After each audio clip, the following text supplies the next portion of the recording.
BJP के 10 अजय नेता जिन्हें उनके गढ़ में हराना लगभग नामुमकिन है। नंबर 10 पर आते हैं राजस्थान की महारानी यानी वसुंधरा राजे जी। झालरापाटन विधानसभा सीट से इनका रिश्ता वैसा ही है जैसे समोसे का आलू से। पिछले 20 सालों से कांग्रेस यहाँ सिर्फ अपनी उपस्थिति दर्ज कराने आती है। जीत की उम्मीद तो वो खुद ही छोड़ चुकी है। इस सीट पर विपक्ष की हालत हमेशा लोहे के चने चबाने जैसी हो जाती है। वसुंधरा राजे जी का जलवा ऐसा है कि राज्य में हवा चाहे किसी की भी चले, झालरापाटन में सिर्फ और सिर्फ इनका ही सिक्का चलता है। यहाँ के चुनाव में वोटिंग से पहले ही नतीजा सबको पता होता है। विपक्ष के बड़े बड़े नेता यहाँ से टिकट मिलने पर खुशी नहीं मनाते, बल्कि चुपचाप कोने में बैठकर सोचते हैं कि उनसे ऐसी कौन सी गलती हो गई जिसकी सजा आलाकमान ने उन्हें यहाँ का टिकट देकर दी है। राजे जी का राजशाही अंदाज और जमीन पर मजबूत पकड़ इस सीट को लोहे का वो मजबूत गेट बना देती है जिसकी चाबी सिर्फ उनके पास है। यहाँ के लोग पार्टीवाद में देखते हैं, पहले अपनी हुक्म का चेहरा देखते हैं। विरोधी दल यहाँ कितनी भी रैलियां कर ले, जनता का दिल पिघलने का नाम ही नहीं लेता। लेकिन राजस्थान तो सिर्फ एक झांकी है, असली खेल तो दक्षिण भारत में छुपा है, जहां बीजेपी के लिए पैर जमाना भी पहाड़ तोड़ने जैसा माना जाता है। पर वहां भी एक ऐसा धाकड़ नेता मौजूद है जो शेर की मांद में बैठकर वर्षों से राज कर रहा है। आखिर कौन है वो नेता जिसने दक्षिण की राजनीति का पूरा गणित ही बदल दिया। नंबर 9 पर आते हैं कर्नाटक के धारवाड़ से प्रहलाद जोशी जी। दक्षिण भारत में जहां बीजेपी को हर एक सीट के लिए नाको चने चबाने पड़ते हैं, वहां प्रहलाद जोशी जी साल 2004 से लगातार अपनी सीट पर अंगद की तरह पैर जमाए बैठे हैं। विपक्ष हर बार नया पैंतरा आजमाता है, जातिगत समीकरण बैठाता है, नया और भारी भरकम चेहरा मैदान में उतारता है, लेकिन अंत में नतीजा वही ढाक के 3 बात रहता है। जोशी जी की बिल्कुल सिंपल इमेज और जनता से 2400 घंटे का सीधा कनेक्शन विपक्ष के हर चक्रव्यूह को पल भर में हवा में उड़ा देता है। यहाँ चुनाव लड़ना विपक्ष के लिए सिर्फ एक जरूरी खाना पूर्ति बनकर रह गया है। धारवाड़ में जोशी जी के खिलाफ चुनाव लड़ने का मतलब होता है सीधे सीधे अपने राजनीतिक करियर पर कुछ समय के लिए ब्रेक लगा लेना। दक्षिण की मुश्किल राजनीति के इस धुरंधर खिलाड़ी को हराना तो बहुत दूर की बात है, इनके मजबूत वोट बैंक में एक छोटी सी सेंध लगाना भी विपक्ष के लिए पसीने छोड़ा देता है। अब दक्षिण के इस गढ़ से सीधे चलते हैं देवभूमि पहाड़ों की खूबसूरत वादियों में, जहाँ ठंड तो बहुत पड़ती है, लेकिन एक युवा नेता ने अपने तीखे तेवरों से विपक्ष के खेमे में भयंकर पसीने छुड़ा रखे हैं। नंबर 8 का नाम सुनकर आप भी मान जाएंगे कि भाई इनका तो सच में कोई तोड़ नहीं है। नंबर 8 पर आते हैं हिमाचल प्रदेश के हमीरपुर से अनुराग ठाकुर जी। पहाड़ों की इस बेहद वीआईपी सीट पर अनुराग ठाकुर जी का ऐसा जबरदस्त दबदबा है कि चुनाव की घोषणा होते ही विपक्ष के हौसले पहले ही पस्त हो जाते हैं। साल 2008 के उपचुनाव से लेकर आज तक हमीरपुर की वफादार जनता ने अनुराग जी के अलावा किसी और को दिल्ली के संसद भवन भेजने का सपना तक नहीं देखा। इनके सामने जो भी चुनावी मैदान में उतरने की हिमाकत करता है, वो आसमान से गिरा और खजूर पर अटका वाली दयनीय हालत में पहुंच जाता है। अनुराग ठाकुर जी का गजब का यूथ अपील और उनका बेबाक अंदाज पहाड़ी युवाओं के सिर चढ़कर बोलता है। यहाँ विपक्ष चुनाव जीतने के इरादे से नहीं उतरता, बल्कि उनकी पूरी तरह सिर्फ अपनी जमानत बचाने और इज्जत बचाने में लग जाती है। हमीरपुर में ठाकुर जी की जीत उतनी ही पक्की और तय मानी जाती है जितनी सुबह के वक्त सूरज का निकलना। विपक्ष के लिए यह सीट एक ऐसा कड़वा सपना बन चुकी है जिससे वे चाहकर भी बाहर नहीं निकल पा रहे हैं।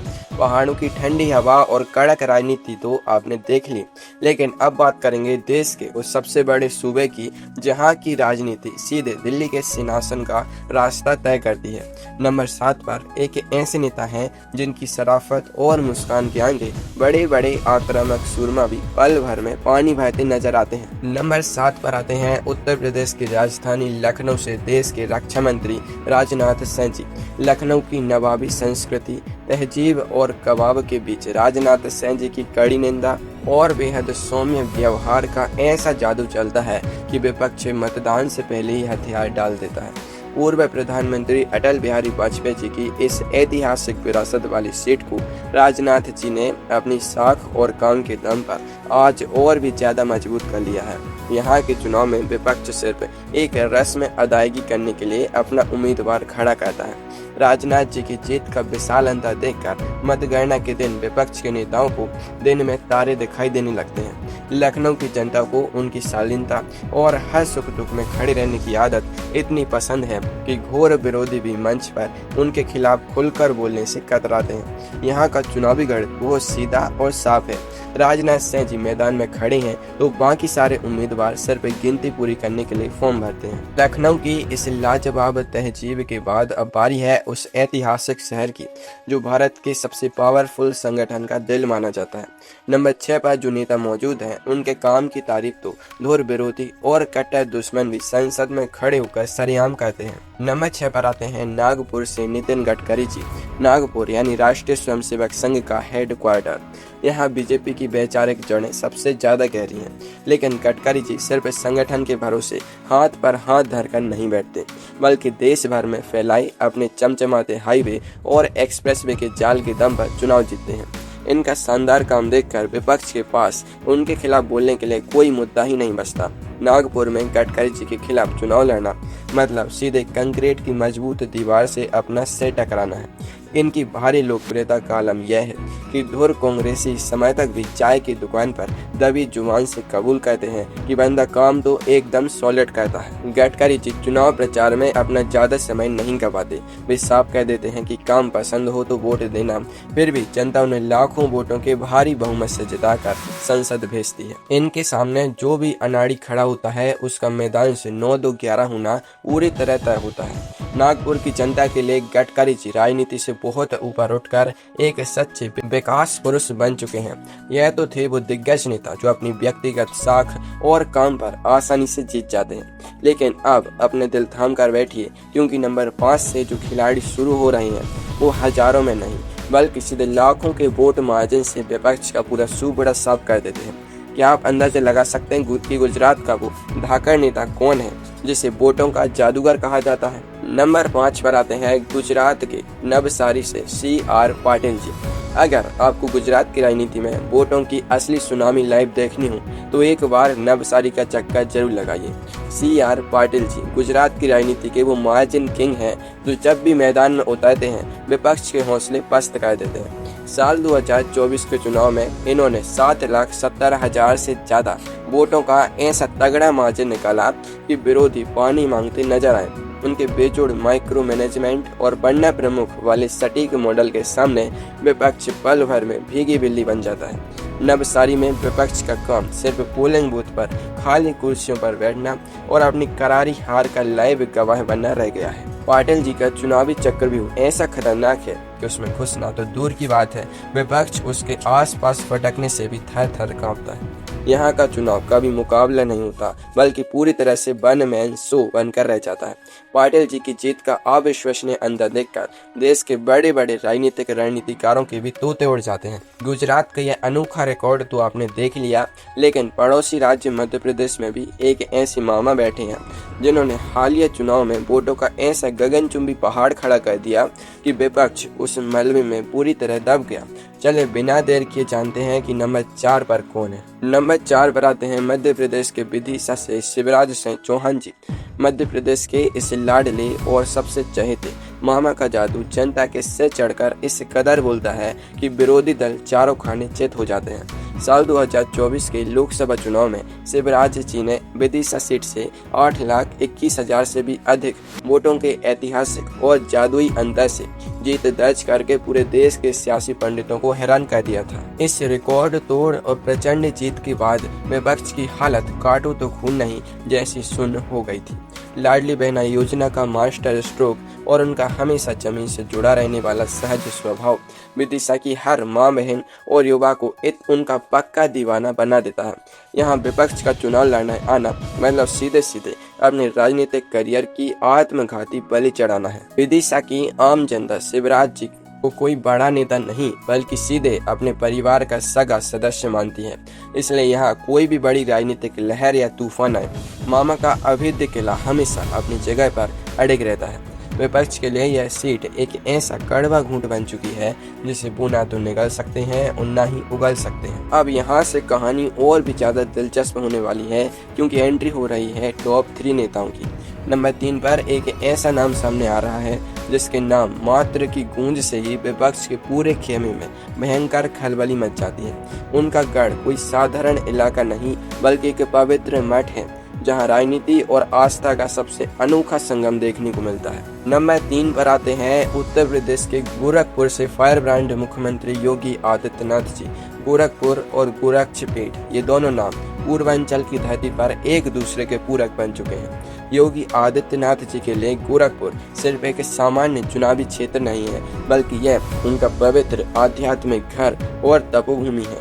वे यहाँ के लोगों के लिए राजा भी हैं, सन्यासी भी हैं और अभिभावक भी हैं। योगी जी का इस पूरे इलाके में ऐसा जबरदस्त खौफ और गहरा सम्मान है कि विरोधी दल यहाँ उनके खिलाफ एक ढंग का मजबूत उम्मीदवार ढूंढने के लिए भी दीपक लेकर ढूंढने निकलते हैं, फिर भी कोई बलि का बकरा बनने को तैयार नहीं होता। चाहे लोकसभा का चुनाव हो या विधानसभा का, गोरखपुर की वफादार जनता आंख बंद करके सिर्फ और सिर्फ योगी जी के नाम पर ही अपनी मुहर लगा देती है। यहाँ विपक्ष की बनाई हर बारी की रणनीति ऊंट के मुंह में जीरा के समान बेहद बौनी साबित होती है। बुलडोजर बाबा के इस मजबूत गढ़ को भेदना विपक्ष के लिए 7 जन्मों का कठिन काम लगता है। गोरखपुर में योगी जी की लोकप्रियता का ग्राफ हमेशा आसमान छूता रहता है, जहाँ किसी और राजनीतिक दल की दाल करना पूरी तरह से नामुमकिन है। गोरखपुर के इस पावन मठ को हिला पाना तो किसी के बुद्धि की बात नहीं है, लेकिन नंबर 2 पर जो दिग्गज नेता विराजमान है उन्हें आधुनिक भारतीय राजनीति का असली चाणक्य और मास्टरमाइंड कहा जाता है। उनके गढ़ में पैर रखने की सोचना मतलब खुद अपने हाथों से अपनी हार के दस्तावेज पर सिग्नेचर करने जैसा है। नंबर 2 पर आते हैं गुजरात के गांधीनगर से देश के गृह मंत्री अमित शाह जी।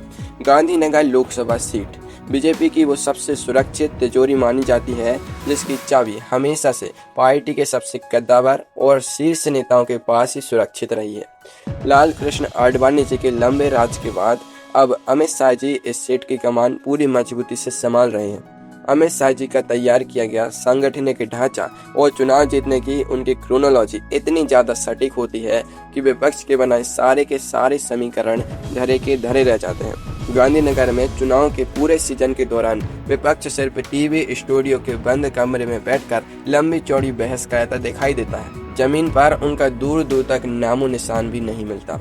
अमित शाह जी यहाँ से हर बार लाखों वोटों की भारी अंतर से विपक्ष का क्लीन स्वीप करते हैं। विपक्ष के लिए यहाँ चुनाव का पर्चा भरना और बैल मुझे मार जैसा पूरी तरह से एक आत्मघाती कदम साबित होता है। शाह जी का यह गढ़ तो अभेद चक्रव्यूह है जिसे तोड़ने का हुनर आज तक देश का कोई भी विपक्षी नेता सीख नहीं पाया है। गांधीनगर की इस अचूक चाणक्य नीति के बाद अब बात करते हैं नंबर 1 की। नंबर 1 पर आते हैं देश के प्रधानमंत्री नरेंद्र मोदी जी और उनका सबसे चर्चित किला वाराणसी। साल 2014 के ऐतिहासिक चुनाव में जब नरेंद्र मोदी जी ने बनारस की धरती पर कदम रखकर कहा था कि मुझे ना तो किसी ने भेजा है ना मैं यहाँ आया हूँ, मुझे तो माँ गंगा ने बुलाया है, बस उसी पल से वाराणसी की सियासत पूरी तरह से बदल चुकी है। भव्य काशी विश्वनाथ कॉरिडोर के निर्माण से लेकर शहर के आधुनिक इंफ्रास्ट्रक्चर के कायाकल्प तक मोदी जी ने वाराणसी को विकास के एक नए पायदान पर लाकर खड़ा कर दिया है। हालांकि 2024 के चुनाव में विपक्ष ने यहां पूरा जोर लगाया और कांटे की टक्कर देते हुए जीत के मार्जिन को 1,52,000 वोटों के आसपास समेटने में कामयाबी पाई। लेकिन बाबा विश्वनाथ की नगरी का यह किला ढहाना विपक्ष के लिए आज भी टेढ़ी खीर है। चाहे कितनी भी घेराबंदी हो जाए, बनारस की जनता आखिरी दांव हमेशा अपने नमों के पक्ष में ही खेलती है। बनारस की अड़ी और तंग गलियों में चाय की चुस्कियों के साथ राजनीतिक चर्चा चाहे किसी भी दिशा में घूमे, जब बात वोटिंग मशीन की आती है तो जनता का अटूट भरोसा मोदी जी पर ही जाकर टिकता है। साक्षात भगवान शिव की इस पावन नगरी में मोदी जी का यह गढ़ आज की तारीख में भारतीय राजनीति का सबसे ऊंचा और मजबूत किला बना